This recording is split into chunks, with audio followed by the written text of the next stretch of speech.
মৃত সাগর শুনতে অবাক লাগলেও পৃথিবীতে এমন একটি সাগর আছে যাকে মৃত সাগর বলা হয়। এই মৃত সাগরের অবস্থান জর্ডান ও ইসরায়েলের মধ্যবর্তী অংশে। মৃত সাগরে তো পানি থাকার কথা নয়, কিন্তু এ সাগর তো পানিতে পরিপূর্ণ। এছাড়া মানুষও তো এ সাগরে গোসল করতে পারে। আপাত দৃষ্টিতে মৃত্যুর কোনো ঝুঁকিও নেই। তাহলে এটিকে মৃত সাগর কেন বলা হয়? আরএনবিডি টিউবের আজকের ভিডিওতে আমরা জানার চেষ্টা করব মৃত সাগরের আদ্যপান্ত। সাগর বলা হলেও এটি মূলত একটি হ্রদ, যার সর্বোচ্চ গভীরতা ৩০৪ মিটার।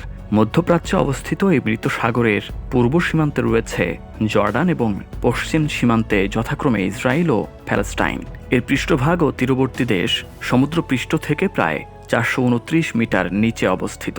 তা একে ভূপৃষ্ঠের সবচেয়ে নিম্নভূমি হিসেবে গণ্য করা হয়। জিবুতির আসাল হ্রদের পর এটি বিশ্বের দ্বিতীয় সর্বোচ্চ লবণাক্ত পানির প্রাকৃতিক আধার।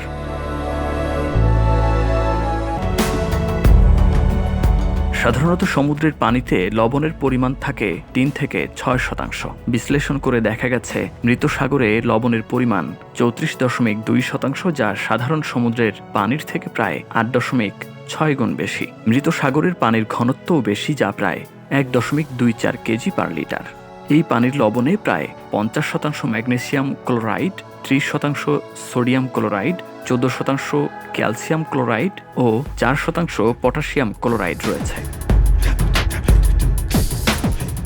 এখন বলি, এই বিশাল লবণাক্ত জলাভূমিকে কেন সবাই মৃত সাগর বলে? এখানকার পানি সমুদ্রের পানির চেয়ে প্রায় ১০ গুণ বেশি লবণাক্ত হয়। এখানে জলজ প্রাণীরা বসবাস ও জীবন ধারণ করতে পারে না। তাই এই সাগরে কোনো প্রাণের বাস নাই বললেই চলে।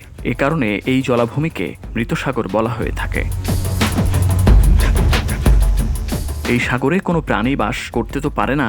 কোনো মানুষ চাইলেও এর পানিতে ডুব দিয়ে থাকতে বা ডুবে যেতে পারবে না। ডুবে যাওয়ার যতই চেষ্টা করা হোক না কেন, ডুববে না, বরং ভেসেই থাকবে। কিন্তু কেন? কারণ পানির লবণাক্ততা বেশি হওয়ায় এখানে পানির প্লবতা অনেক বেশি। প্লবতা হচ্ছে বস্তুর উপর প্রযুক্ত পানির ঊর্ধ্বমুখী বল। কোনো বস্তু পানিতে ডুবানো হলে বস্তুর ওজন নিচের দিকে একটা বল প্রয়োগ করে ডুবতে থাকে। পানীয় বস্তুকে উপরের দিকে বল প্রয়োগ করে। যদি বস্তুর ওজন বেশি হয়, বস্তু ডুবে যায়। আর যদি বস্তুর ওজন হালকা হয় ও প্লবতা বেশি হয়, তবে বস্তু ভেসে থাকে। কিন্তু মৃত সাগরের পানির প্লবতা এতই বেশি যে বস্তুর ওজন অনেক বেশি হলেও বস্তুকে ডুবানো বেশ কঠিন।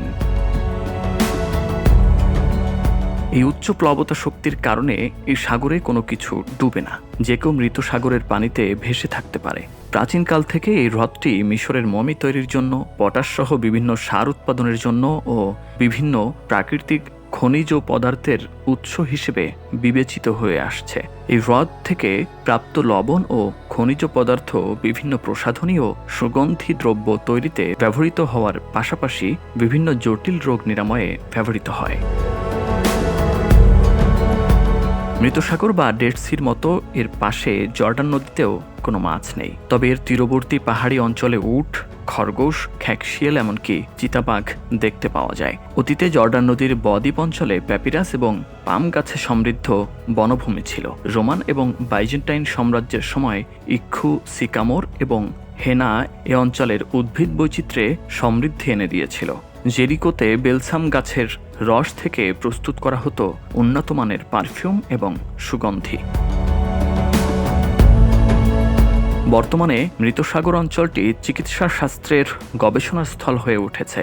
এর মূলে রয়েছে হ্রদের পানিতে খনিজ দ্রব্যাদির বিপুল উপস্থিতি, বাতাসে অ্যালার্জি উৎপাদক দ্রব্য এবং পরাগরেণুর স্বল্পতা, উচ্চ ভূমণ্ডলীয় চাপ, সৌর বিকিরণে অতি বেগুনি রশ্মির কম উপস্থিতি, উচ্চ বায়ুমণ্ডলীয় চাপ শ্বাসকষ্টে ভুগতে থাকা রোগীদের জন্য বেশ উপকারী। চর্মরোগ সোরিয়াসিসের জন্য দীর্ঘ সময় সূর্য স্নান বেশ উপকারী। এ অঞ্চলে অতি বেগুনি রশ্মির স্বল্পতা সূর্য স্নানের উপযুক্ত পরিবেশ সৃষ্টিতে বেশ সহায়ক ভূমিকা রেখেছে।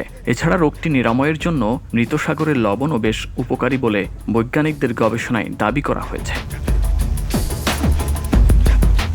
বন্ধুরা, আজ এ পর্যন্ত। সামনে নতুন কোনো তথ্য ও নতুন কোনো ভিডিও থাকছে আপনাদের জন্য। সে পর্যন্ত চ্যানেলটি সাবস্ক্রাইব করে আমাদের সাথেই থাকুন।